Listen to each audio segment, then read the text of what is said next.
ఉదయం ఒక వీడియోలో చెప్పుకున్నాం. నరేంద్ర మోదీ గారి మీద కాంగ్రెస్ మహిళా ఎంపీలు దాడి చేయాలనుకున్నారు. ఆ దాడి వల్ల భారతదేశానికి, బీజేపీకి, నరేంద్ర మోదీకి విపరీతమైనటువంటి నష్టం. సరే, బీజేపీ, నరేంద్ర మోదీని పక్కన పెడదాం, కానీ దేశానికి విపరీతమైనటువంటి నష్టం వచ్చేది. ఒక ప్రధాని మీద మహిళా ఎంపీలు దాడి అంటే పార్లమెంటు సాక్షిగా, అప్పుడు అది ప్రపంచం వ్యాప్తంగా కూడా పెద్ద ఇష్యూ అవుద్ది.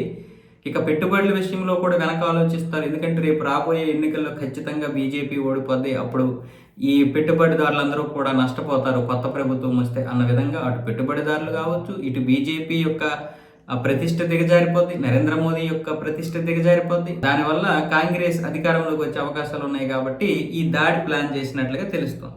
ఈ యొక్క దాడి ప్లాన్ చేశారని ఓం బిర్లాకి తెలియడంతో స్పీకర్ ఆయన ఏం చేశాడు, లోక్సభకి నరేంద్ర మోదీని రావద్దని చెప్పాడంట. ఆ విషయాన్ని ఆయన పార్లమెంటు సాక్షిగా చెప్పడం జరిగింది. ఆ విషయంలో కాంగ్రెస్ ఏమంటుంది, ప్రియాంక గాంధీ మా మీద అంత పెద్ద నింద వేస్తారా, మేము ఎంపీలతో అలా చేయిస్తామా, మహిళా ఎంపీలతో అన్న విధంగా ఏదేదో మాట్లాడుతుంది. దానికి సంబంధించి ఇప్పుడు వీడియో కూడా బయటకు వచ్చింది.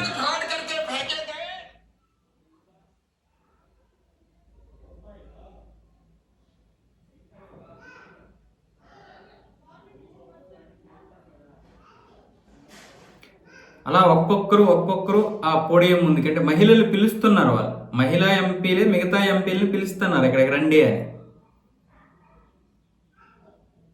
దాంతో మిగతా బీజేపీ ఎంపీలందరూ కూడా అప్రమత్తం అవుతున్నారు.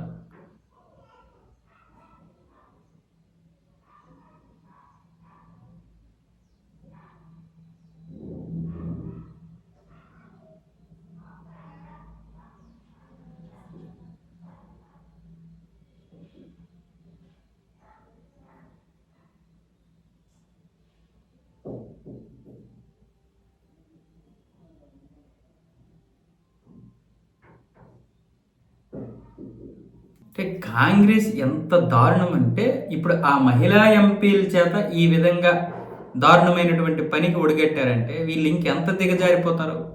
వీళ్ళు ఇంచుమించు ప్రధానులందరూ వీళ్ళ కాలంలోనే కదా ఎక్కువ మంది పరిపాలించారు. వాళ్ళ తాత నెహ్రూతో పాటు మొన్నటి వరకు కూడా మన్మోహన్ సింగ్ వరకు అందరూ వాళ్ళే కదా.